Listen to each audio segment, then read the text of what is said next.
할렐루야.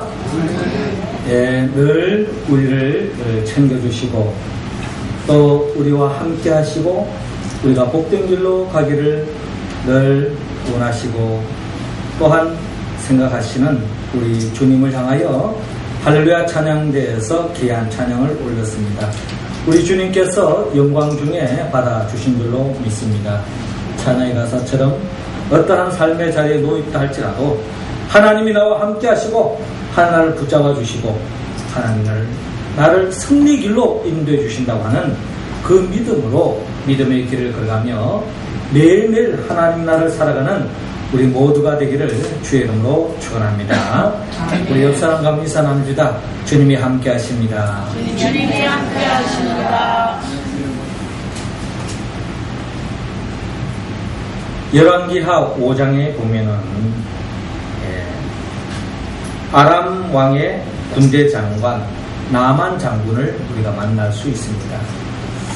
이 나만 장군은 오늘날로 말하면 한 나라의 국방부 장관 아니면 최고 군 사령관이라고 할 수 있는 최고 요직의 최고의 위치에 있는 장군으로서 전쟁터에 나아갈 때마다 승리 기쁨을 안겨왔고 또 나라의 국방을 지키며 백성들의 생명을 지키는 데 앞장서는 영웅 중의 영웅 나만 장군입니다.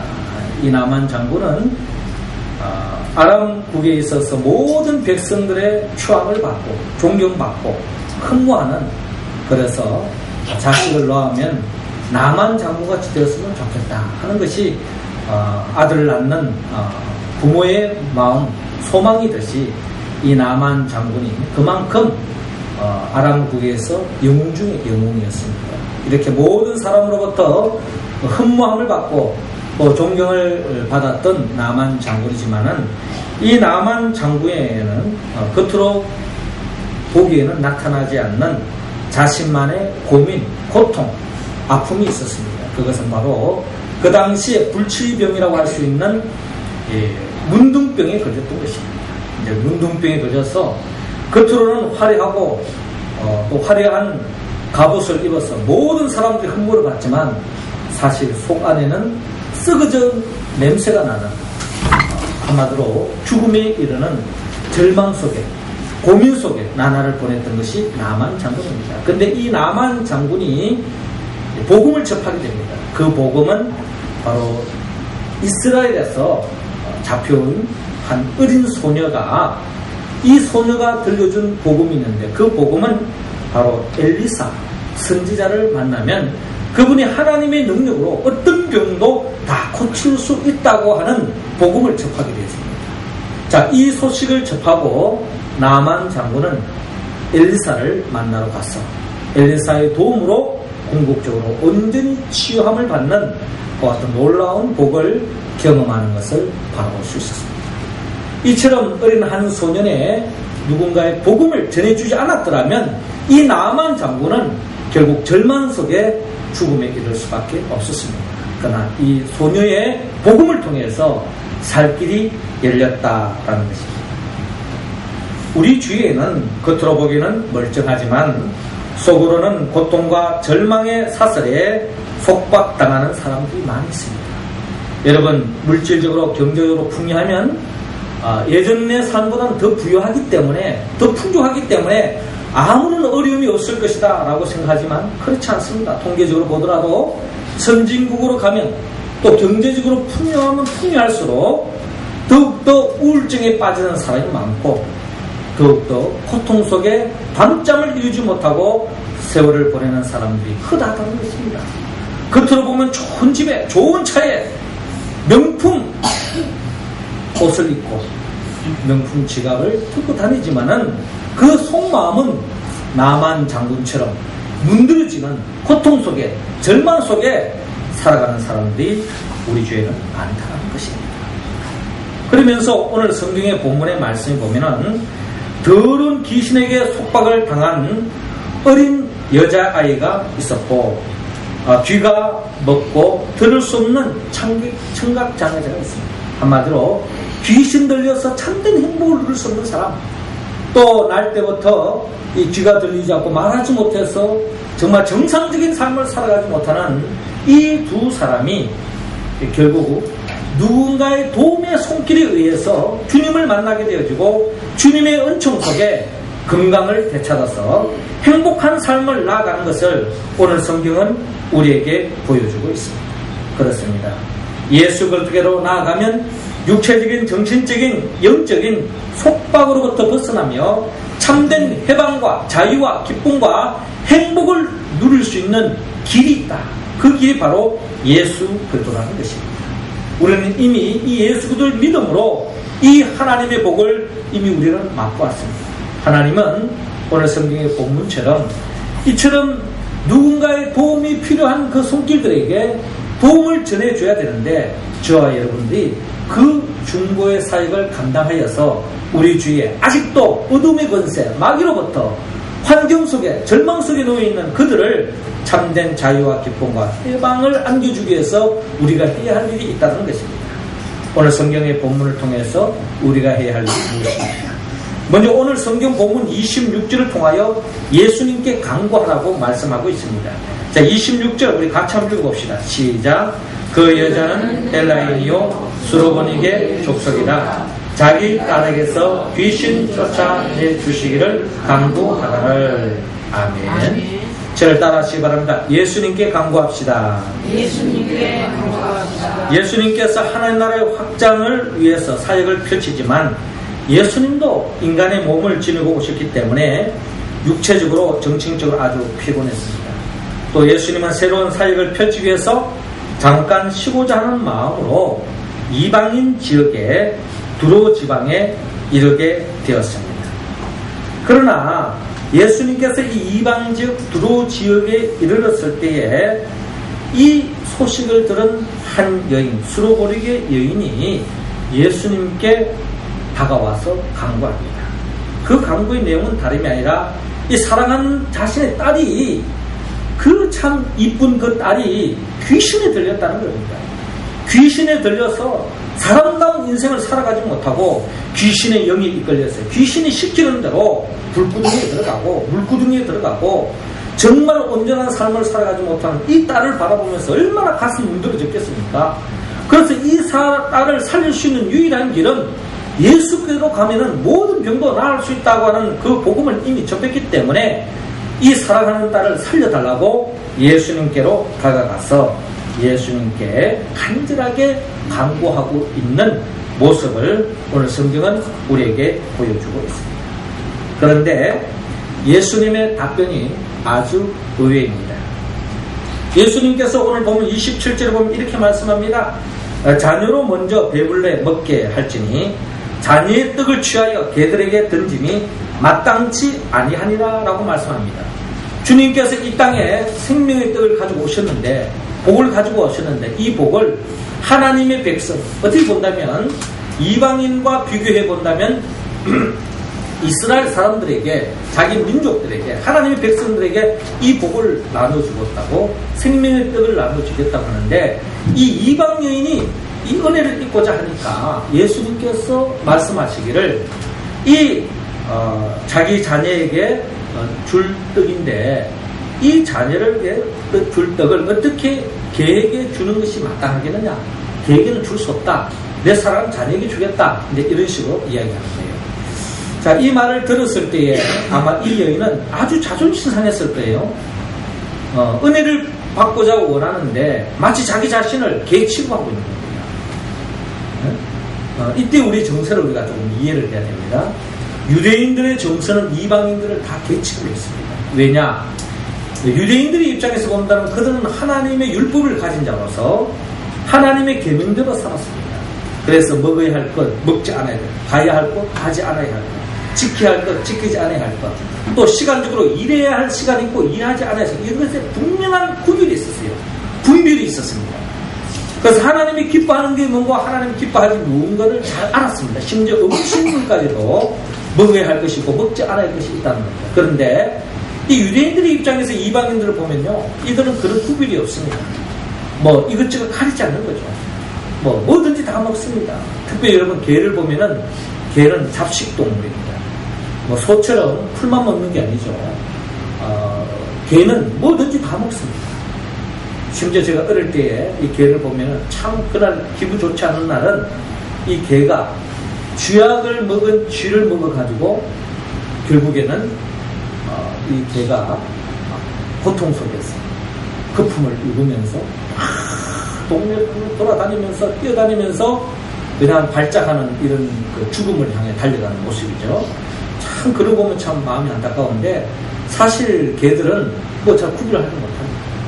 배고프면 뭐든지 덥석 들고 먹는다는 거죠. 이처럼 구별함이 없이 살아가는 이 이방인을 향하여서 예수님께서 이 수로보니게 여인이 이방인이기 때문에 이 여인에게 은혜를 끼칠 수 없다라는 말씀을 표면적으로 우리가 들을 수 있습니다. 그런데 우리가 여기서 오해를 해서는 안 돼요. 예수님은 이 여인의 믿음이 어느 정도인가를 보기 위한 하나님의 뜻이 있다는 것을 우리는 성경 전체를 통하여 헤아릴 수 있습니다. 결국 이 여인은 어떻게 보면 예수님 마음을 읽은 거예요. 그래서 이 여인이 예수님께 하시는 말씀이 오늘 보면 28절에 보면 주여 올소이다마는 상아래 개들도 아이들이 먹던 부스러기를 먹나이다 라고 말했습니다.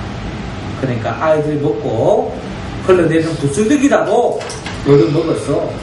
그 부스러기의 은혜라도 내가 받았어. 내 사랑하는 딸을 고치고 싶은 그런 마음으로 갈망하는 마음으로 주님께 매달리는 거예요. 자존심 다 접어놓고 주님께 전적으로 매달립니다. 결국 예수님은 이 수로보니게 여인의 그 믿음을 보시고 이 말을 하였으니 돌아가라. 귀신이 내 딸에게서 나갔느니라 라고 주님께서 선포하십니다. 결국 더러운 귀신이 나가는 축사의 역사가 일어남으로 말미암아 이 수로보니게 그 여인의 사랑하는 딸이 귀신으로부터 속박으로 벗어나서 참된 자유와 해방을 맛보는 것을 우리가 생각할 수 있습니다. 그렇습니다. 우리 주위에는 더러운 귀신에 사로잡혀 고통과 절망에 신음하는 이웃이 있습니다. 그 사람이 내가 사랑하는 사람일 때 우리는 더욱 외면할 수 없습니다.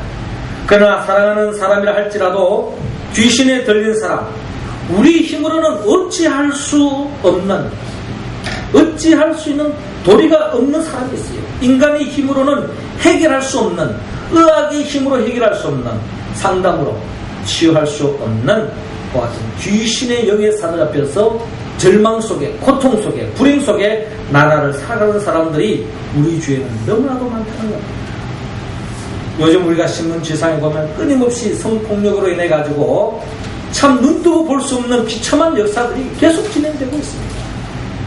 어떻게 보면 그들은 귀신의 영, 어둠의 영에 사로잡혀서 자신의 욕망을 절제하지 못하고 귀신이 시키는 대로 윤리 도덕 없습니다.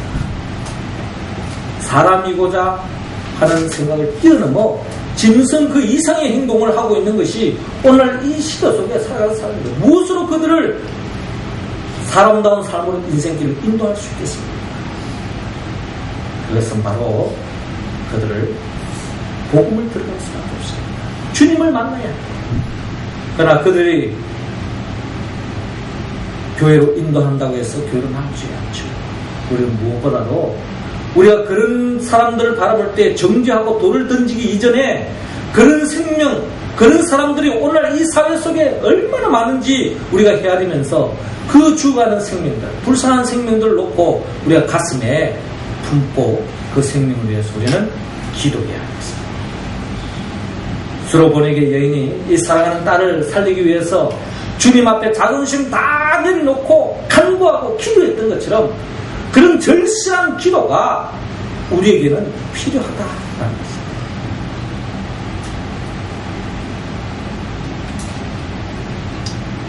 것입니다. 우리 교회가 두 날개 이제 양육 시스템을 이제 진행해 나가는데, 이 두 날개 양육 시스템을 통해서 많은 교회가 건강해지고 행복한 교회가 많이 세워지는 것을 바라봅니다.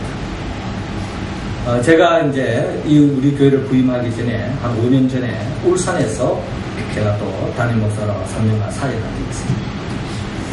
근데 이제 그 울산에서 제가 많은 이렇게 교회를 이렇게 보는데, 그 울산 지금 전도하기가 참 힘듭니다. 또, 나름대로 물질적으로는 울산이요, 우리 전국에서 1위입니다. 우리나라 평균 뭐 2만 불하면 그거는 4만 불이에요. 그 정도로 경제적인 수준이 굉장히 높습니다. 그러면서 거기에는 불교, 미신을 믿는 사람들이 참 많습니다. 그런 물질적으로 풍요가 있고, 나름대로 그들의 물질적인 이 풍요는 뭐 절에 잘 다니고, 또 귀신을 잘 섬겨서 부유함을 누린다고 생각하기 때문에 복음 필요 없습니다. 예수 믿어라 귀에 들어오지 않습니다. 그런데 그런 가운데서도 복음을 접하고, 또 복음 속에서 교회가 흥황하는 교회를 제가 참 많이 보는데, 그 교회가 공통점으로 이 두 날개 양육시스템 교육을 하고 있더라고요.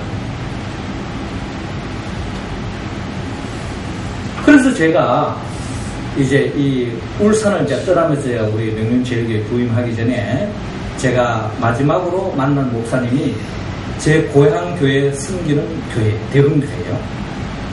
그 교회는 제가 어릴 때 다닐 때마다 한 200명, 300명 되는 교회였는데, 지금 통합층에서는 한 2,500명 이상 정도로 그 지역에서 제일 큰 교회였어요. 통합층에서 가장 좋아하는 교회. 그 목사님 제가 이제 울산에서 목회를 하다가 이제 하나님 인도하심을 받고 이제 서울로 가게 되었습니다. 하면서 이제 여러 가지 이제 그 목사님은 제 선배님이시고 또 고향교회 목사님이기 때문에 이런저런 이야기를 나누면서 이제 대화를 나누는데, 그 목사님께서 저보고 울산을 떠나면서 목회지를 향해 가는 저를 향해서 부탁을 하는 거예요. 내가 부탁이 하는데, 우리 교회가 이렇게 건강한 교회가 되어주고 복음이 살아나면서 교인들이 행복한 교회가 된 이유가 하나 있는데, 그것이 바로 이 두 날개 양육 시대인 교육이라는 거예요. 이거를 꼭 받아가지고 앞으로 가는 교회에서는 꼭 이것을 적용했으면 좋겠다라고 부탁을 하는 거예요. 그래서 제가 사실 그 순간에는 한쪽 귀로 듣고 한쪽 귀로 흘렀습니다. 왜냐면 저도 우리 한국에 있는 여러 가지 교육 프로그램을 다 나름대로 성립했다고 생각하고, 또 나름대로 가장 좋은 길이 뭔가를 알고 있는데, 사실 저는 이 두 날개 양육 시스템을 좀 배우지는 않았기 때문에, 그런 대충 분위기는 알기 때문에 꼭 그것만이 아니다, 이제 생각하고 약간 좀 제 마음속에 한쪽 구석에 놔두고 말았습니다. 그런데 그 목사님께서 자주 저를 접할 때마다 그걸 이야기합니다. 그리고 저를 가장 절친한 친구 한 목사님이 계속 자기 교회도 그 대전에서 현재 그 큰 교회를 맡고 있는데, 그 교회에서 이걸 해가지고 너무너무 교회가 행복하다는 거예요. 뭐 부흥 성장하는 둘째치고 교인들이 행복하다는 겁니다. 그래서 이걸 내가 좀 늦었지만은 늦게라도 한번 공부를 해야 되겠다. 그래서 이제 원래부터 지금 계속 공부를 하고 있습니다. 그런데 이제 이 공부에 따라가려면은 거기에서 요구하는 게 있어요. 목사님은 최소한 하루에 3시간 기도해야 되고, 중직자는 2시간, 평신도는 1시간 기도하지 않으면 이 두 날개 양육 시스템을 진행할 수 없다는 거예요. 그래서 제가 올 초에 근데 그거 가서 도전을 받고, 이제 원래부터 목사는 최소한 3시간 해야 되구나. 그래서 제가 이제 최 목사님하고도 이야기했어요. 목사님, 교육자는 무조건 3시간 해야 됩니다.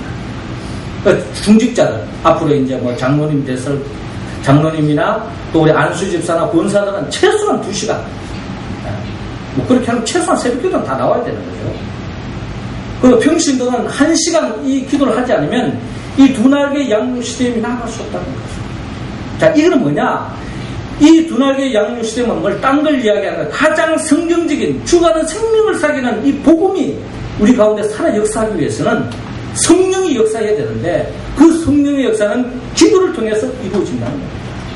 기도를 통해서 온 성도들의 성령이 무장되어지지 않으면 오늘 많은 한국교회가, 여러분 저 뒤에 보시면은 우리 교회가 붙여져 있습니다. 지금 뭐라고 적혀 있어요? 최 목사님 읽어보세요. 신천지 2단 추수꾼의 출입을 금합니다. 신천지 가로 열고 추수꾼 2단은 출입 금지합니다. 적혀 있어요. 여러분 한국교회가 지금 난리가 났습니다. 전부 다 신천지 교회에 의해 가지고 교회가 전부 다 지금 신천지 쪽으로 가는 것 같고 있습니다. 우리가 생각하기에 무슨 무슨 신천지 교회가 얼마나 건강한데 넘어가냐? 천만의 말씀. 신천지에 이단 종교가 들어와가지고 교회를 순식간에 유혹시켜가지고요. 성도와 성도 간, 목회자와 성도 간 다 마음 갈르게 해가지고 결국에는 신천지 밥이 되는 거예요. 마귀의 밥이 되는 겁니다. 이게 좀 한국교회 천주소입니다. 나름대로 규모가 있고 역사가 있는 교회, 물론 그런 데에 대한 면역력이 있겠죠. 그러나 작은 교회, 크려고 하는 교회는 전부 다 신천지 밥입니다. 지금도 우리 교회 안에는 제가 봤을 때는 신천지가 없어요. 그런데 우리 두나기 양수店가면요, 그런 분들이 늘 노리고 있습니다. 계속 맴도는 거예요. 열심히 일하고 앞장서서 일하고 그러면서 결국에는 인기를 싹 얻어가지고 한순간에 오는 거예요. 자, 그런 교회로부터, 그런 이단으로부터, 그런 교회 속에서 우리가 건강한 교회로 나가기 위해서는 교역자들 앞장서서 3시간 기도하고, 중직자들이 하루에 2시간씩, 일주일에 2시간이 아니에요. 하루에 2시간, 평신도들이 1시간씩 기도하지 않으면 우리 교회는 이 마지막 때에 건강한 교회, 행복한 교회, 하나님이 기뻐하는 교회를 세워갈 수 없다는 것입니다. 또 간증이 있습니다. 제가 이제 이번에 갔더니 한 목사님이 이제 목사님과 서로 이제 자기 교회에 대한 이야기를 나누고 이걸 어떻게 적용할 것인가에 대해서 나는데, 한 목사님은 이 우리 두날개 양육 시스템을 안 받기 위해서 계속 인터넷 통해서 연구를 했다는 거예요. 왜냐하면은 그 교회 장로님이 목사님 우리 교회도 두날개 양육 시스템을 했으면 좋겠습니다. 건의가 들어온 거예요. 왜냐하면 그 장로님의 부인이 전도사님인데 어느 교회에서 그걸 해가지고 너무 행복한 교회가 세워지니까 당신이 섬기는 그 장로님이 섬기는 그 교회도 이걸 하면 참 좋겠다 그러는데, 목사님이 하지 않으면 그 교육은 받을 수 없어요. 목사님이 교육에 들어가야 여러분들도 교육에 들어갈 수 있습니다. 그 목사님이 안 하니까 그 장로님은 교육에 들어갈 수가 없는데요. 그래서 목사님 계속 사정을 합니다. 그래도 목사님이 안 된다. 그래서 이 목사님이 뭘 했냐면 인터넷 다 뒤져가지고 두날개 양육 시스템의 나쁜 점, 이단성 이런 것에 대해서 3년간을 연구를 했다. 안 가기 위해서. 그래서 그냥 계속 연구를 했는데 결국에는 눈 닦고 봐도 자기가 나름대로 성격을 다 봐도 문제가 없는 거예요. 어쩔 수 없이 그 장로님에 의해서 그 교회에 오게 됐는데, 그 목사님이 8년 전에 교통사고가 나가지고 목사님이 8분이 공고를 타고 가다가 그 중에 한 분이 그 자리에서 적사하시고 나머지는 다 살았는데, 살아도 정상으로 살아있는 것이 아니라 다 건강이 좋지 않은 그 목사님도 허리가 나가버려요. 그래서 이제 기도할 수도 없고 일도 할 수도 없고 그냥 자기가 맡은 교회 그냥 조용히 그냥 설교하면서 그냥 일생을 보내려고 하는 차이에 이 장로님이 자꾸 이 두날개를 하자 그러니, 그 두날개 왔더니 처음부터 3시간씩 기도 안 하면 안 된다 그러니 전도해야 되죠. 앞장서서 열린 모임 다녀야 되죠. 이러면 자기가 도저히 감당 못해가지고 여기에 등록해놓고도 안 오려고 굉장히 몸부림쳤는데, 기도하는 가운데 성령이 붙잡아줘서 지금 이 프로그램을 진행해가 보다. 할렐루야. 그렇습니다. 우리는 기도해야 합니다. 가장 교회의 기초가 기도입니다. 다른 교회는요, 금요일날 신양, 토요일날 시기도하고 주일날 새벽기도 하는 교회는 많아요. 우리 교회는 1년 12달 365일 새벽기도 제가 하고 있습니다. 여기는 엄청난 상징성을 가지고 있습니다. 우리 교회가 기도의 줄을 놔 그러면은 결국 우리 지탱할 수 없습니다. 왜? 이 땅에는 정말 아직도 교회는 나오고 있지만 죽어가는 생명들이 많이 있다는 거예요. 그 생명을 붙잡고 우리는 새벽마다 태신자를 품고 새벽마다 기도하고 있잖아요. 그 사명은 기도함으로 말미암아 반드시 죽어가는 생명이 살아나는 역사가 일어날 줄로 믿습니다. 아멘. 그래서 우리 모두도 오늘 이 수르보는게 여인처럼 정말 주님으로부터 태박을 받더라도 빨리 응답하지 않더라도 끝까지 매달리고 기도하여서 죽어가는 생명을 살리는 데 앞장서는 우리 모두가 되기를 주 이름으로 축원합니다. 아멘. 이어서 두 번째로 우리 주의 육체적, 정신적, 영적으로 속박당한 자를 풀어줄 수 있는 방법은 오늘 본문 32절을 중심으로 예수님께로 데려가라 라고 말씀합니다. 32절 우리 할렐루야 찬양대로 읽어주시기 바랍니다. 사람들이 귀먹고 말 듣는 자를 데리고 예수께 나와 안수하여 주시기를 간구하거늘. 아멘. 아멘. 하나님은 예수님께로 데려가라 라고 말씀합니다. 예, 앞에 있었던 귀신 들린 자는 그 어머니의 힘으로는 귀신 들리는 사람도 여러분 힘이 얼마나 센지 모르죠. 귀신 들리는 여자라도요. 귀신 들리면 장사도 감당 못합니다. 나자빠져 그래요.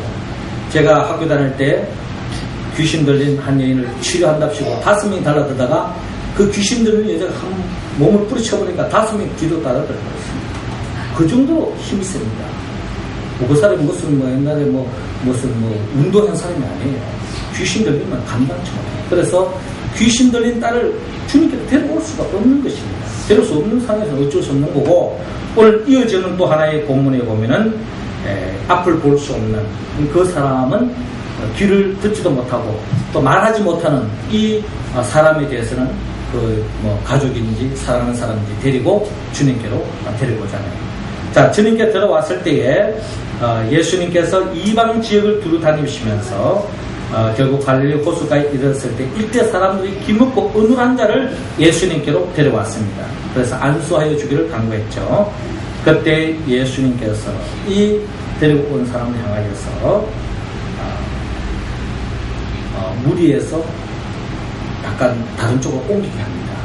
왜냐하면 이제 이 병든 자의 자존심도 생각해서 배려해서 하신 것 같아요.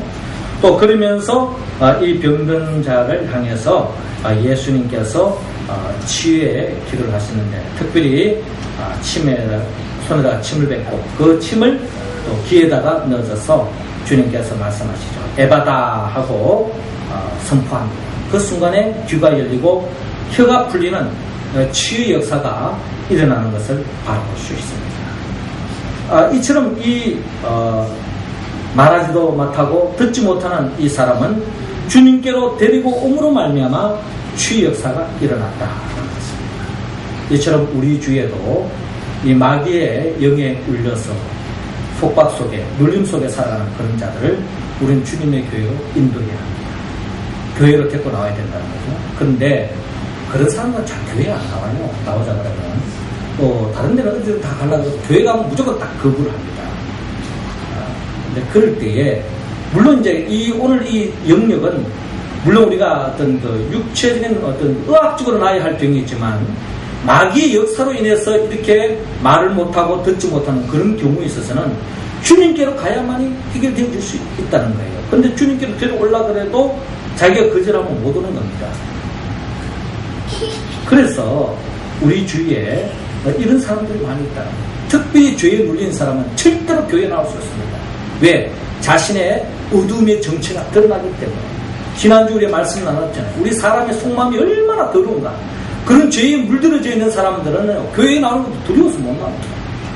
그래서 차선적인 방법으로 우리 두날개 양육시대에서는 앞으로 이제 요번에 이제 이번 주일부터 이제 시작되어지는 열린 모임은 바로 이런 것들을 이런 사람들을 대상으로 생각해서 열린 모임을 갖습니다.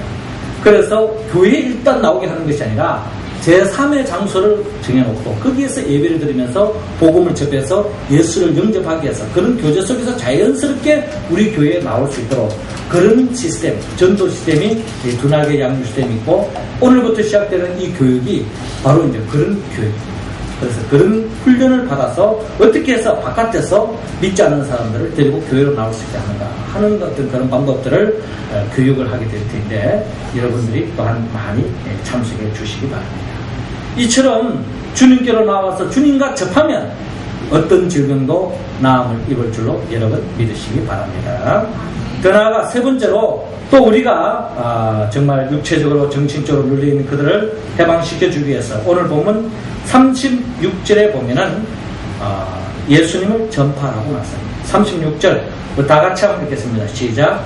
예수께서 그들에게 경고하사 아무에게도 이르지 말라 하시되 경고하실수록 그들이 더욱 널리 전파하니. 아멘. 예수님께서 이렇게 아픈 자를 막 병을 낫게 하면 말씀을 그렇게 할 수 있잖아요. 막 소문내가지고 예수님이라는 사람이 귀신 들린 자를 낫게 하고 날 때부터 듣지 못하고 말하지 못한 사람을 낫게 했다. 이렇게 되어지면 좋지 않겠습니까? 그런데 지금 예수님의 그 사역 속에서 나타나는 현상 중에 하나가 이런 속에서 예수를 영접하고 하나님을 향한 것으로 하나님이 기뻐하는 삶으로 복음으로 다가오는 것이 아니라 결국 그냥 신기하니까 또 예수님을 그들이 왕으로 삼기 위해서 그런 식으로 어떤 흐름이 흘러가고 있는 거예요. 그러니까 예수님은 이 땅에 오신 것은 예수님이 이 땅에서 모든 사람들에게 존경받고 이름을 날리기 위해서 자신의 명예를 떨치기 위해서 이 땅에 오신 것이 아님을 밝히고 있습니다. 그래서 주님은 그런 차원에서 자기 이름을 드러내는 것을 주님은 원하지 않습니다. 주님의 궁극적인 목적은 자신의 이름을 드러내려고 하는 것이 아니라 하나님을 영광 돌리기 위한 목적으로 나아가는 것을 바라볼 수 있습니다. 그래서 결국 이러한 제재가 있었지만 그 속에서 주님의 마음을 읽고 그런 속에서 주의 복음을 많은 사람들에게 전도함으로 많은 사람들이 그 소식을 접하고 주님께로 나와서 주님의 은혜로 치유함을 받는 역사가 계속 진행되어지는 것을 바라볼 수 있습니다. 결국 하나님의 나라의 확장은 누군가 하나님으로 은혜를 받은 자들이 그 은혜에 나만 누리지 말고 아직도 그 복음을 접하지 못하는 자들에게 나누어야 합니다. 그것이 바로 우리가 해야 할 일입니다. 나만 장군이 병들었을 때 어린 소년으로부터 그 복음을 접하지 않았더라면 아마 나만 장군은 죽음에 이르렀을 겁니다. 어린 소년의 복음이 전달했기 때문에 이 나만 장군이 살 수 있던 것처럼 여러분들이 전도되어지는 그 복음을 통해서 여러분 주위의 사람들이 살아나는 역사가 일어날 수 있기를 주의 이름으로 축원합니다. 두 날개 양육시댐은 바로 이런 일을 하기 위함입니다. 특별히 가을이 되어지면 우리가 이 가을을 통하여 하나님의 음성을 듣습니다. 모든 과실나무들이 풍성한 열매를 맺습니다. 이 열매를 맺으며 이 열매를 바라보려 먹음직스럽다라고 우리가 생각도 가질 수 있지만 이 가을에 우리가 어떠한 열매를 맺어야 할 것인가 한번 깊이 생각하며 이 가을에 원래부터 품고 기도했던 우리 태신자를 위해서 기도하여서 이 생명이 주님 안에서 연결해지고 열매 맺고 주님을 영접하고 주의 생명으로 거듭나는 역사가 일어나기를 우리는 기도해야 할 것입니다. 두 날개 양육시대의 교육은 바로 이런 교육입니다. 어떻게 하면 복음을 전할까? 교회를 10년 단위 20년 지나도요 복음을 전하면 뭘 전하는지 알지 못하는 사람이 얼마나 많을지 몰라요. 중직자 가운데서 복음을 전하라면 저 복음을 전할 기회가 없어요. 그냥 단순히 이야기하는 게 그냥 교회 갑시다 이 정도지. 복음이 뭐냐면 복음이 뭔지를 몰라요. 그래서 여러분 두 날개 양육시댐을 통하여서 여러분 교육을 받으시기 바랍니다. 이 교육을 받으면 복음이 뭔지를 압니다. 이 교육의 궁극적인 목적은 예수 그리스도를 닮아가는 거예요. 더 나아가서 예수 그리스도의 생명으로 예수님이 이 땅에 하신 최고의 사역은 주어가는 생명을 살리는 겁니다. 우리도 주님의 마음을 품고 우리 주에 주어가는 생명을 살리기 위해서 복음을 무장하고 그 복음을 증거하면서 나아가는 우리 모두가 되었어. 이 가을에 아직도 복음을 알지 못하여 죽어가는 그 생명을 축제로 인도하는 그 역사에 동참하는 우리 모두가 되기를 주의 이름으로 축원합니다. 기도드리겠습니다. 생명의 영 보혜사 성령님이시여 이 시간 우리 모두에게 성령의 기름을 부어 주옵소서. 이 땅에 참말로 아직도 예수 그리스도를 알지 못하여 죽어가고 불행 속에 고통 속에 절망 속에 살아가는 생명들이 많이 있습니다. 그 생명을 가슴 품고 주님 앞에 간구하고 그 생명 기회를 얻는 대로 죽기로 데려오게 하시고 그 생명의 복음을 증거하여서 죽어가는 생명을 살리는 데 앞장서는 우리 모두가 되게 하여 주시옵소서. 주님이 기뻐하는 이 일을 감당함으로 말미암아 더없이 행복한 교회 생활, 더없이 건강한 주의 몸된 교회를 세워가는 데 앞장서는 우리 모두가 되게 하여 주옵소서. 예수님의 이름으로 기도드리옵나이다. 아멘. 자, 우리 찬송가 471장 찬양하면서 준비하시는 분을 드리겠습니다.